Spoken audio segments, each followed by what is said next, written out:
अगर आज मेरी माँ जिंदा होती तो मेरे साथ ऐसा व्यवहार नहीं करती जैसा कि व्यवहार मेरी सौतेली माँ करती है। आखिर मेरी गलती ही क्या थी जो माँ ने मुझे बिना वजह के सबके सामने डांट दिया।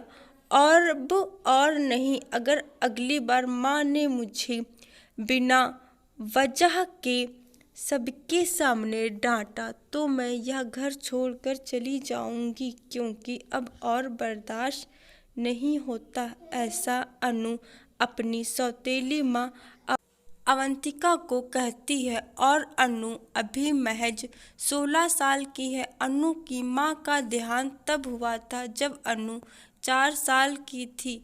तो उसके पापा ने उसकी परवरिश के लिए दूसरी शादी कर ली ताकि उसे माँ की कमी महसूस ना हो।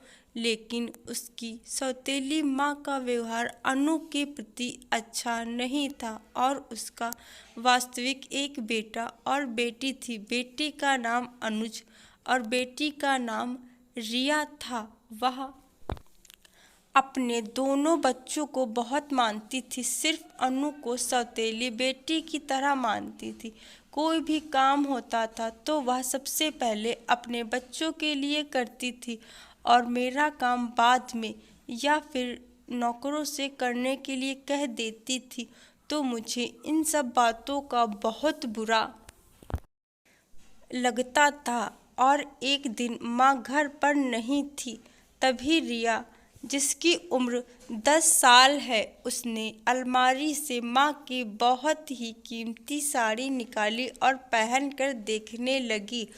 और मैंने उसे मना किया, लेकिन वह नहीं मानी और गलती से उस साड़ी पर किसी चीज़ का दाग लग गया जो कि साड़ी पर बहुत खराब लग रहा था देखने में। और फिर वह डर गई तो चुपके से उसने माँ की साड़ी अलमारी में रख दिया। और फिर उसके कुछ दिन बाद शर्मा जी की बेटी की शादी होती है। तो फिर माँ को वही साड़ी पहनकर जाना था और उस वक्त मैं स्कूल गई थी। तब रिया घर पर ही थी और फिर माँ ने जब वह साड़ी अलमारी से निकाली और देखा कि उस साड़ी में बहुत ही बड़ा दाग लगा है, तो माँ ने पूछा कि यह किसने किया है। तब रिया ने मुझ पर झूठ इल्ज़ाम लगा दिया कि वह दाग मैंने लगाया है। और फिर माँ मुझ पर बहुत गुस्सा करती है और फिर दूसरी साड़ी पहनकर रिया के साथ शर्मा जी की बेटी की शादी में चली जाती है।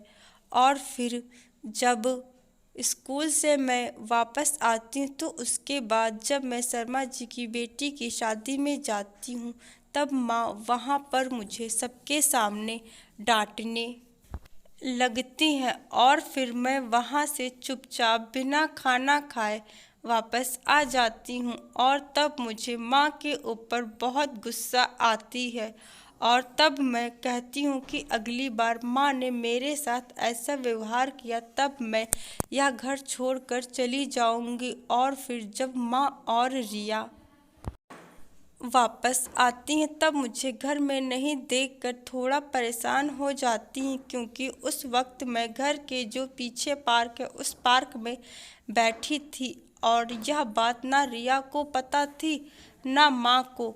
और मुझे पूरे घर में ढूंढा और मेरे सारे दोस्तों को कॉल करके पता किया, तब मेरी कोई खबर उन्हें नहीं मिली। तब रिया ने डर कर माँ को सारी सच्चाई बता दी कि उस साड़ी में दाग मैंने नहीं, रिया ने लगाया था और माँ ने उसे बिना वजह के डांट लगाया। और तब माँ को भी अपनी गलती का एहसास हो गया था कि मुझे बिना वजह डांट दिया था और मैंने उनसे कुछ भी नहीं कहा था। और फिर कुछ देर बाद जब मैं घर आती हूँ तब मैं माँ की आंखों में पछतावा देखती हूँ। और फिर उसके बाद माँ और रिया दोनों ने मुझसे माफ़ी मांगी और फिर माँ ने मुझे हंसते हुए गले लगा लिया और फिर मेरी खुशी का ठिकाना नहीं था। आशा करती हूँ कि आप लोगों को ये कहानी ज़रूर पसंद आई होगी। मेरे चैनल पे अगर नए हैं तो चैनल को प्लीज़ सब्सक्राइब, वीडियो को लाइक ज़रूर कर दीजिएगा और कमेंट सेक्शन में ज़रूर बताइएगा कि आप लोग को ये कहानी कैसी लगी। तब तक कि हम लोग मिलते हैं ऐसे ही किसी वीडियो के साथ, ऐसी ही किसी कहानी के साथ। और मेरे चैनल को अपना प्यार और सपोर्ट ज़रूर दीजिए। थैंक यू सो मच, धन्यवाद, बहुत बहुत शुक्रिया।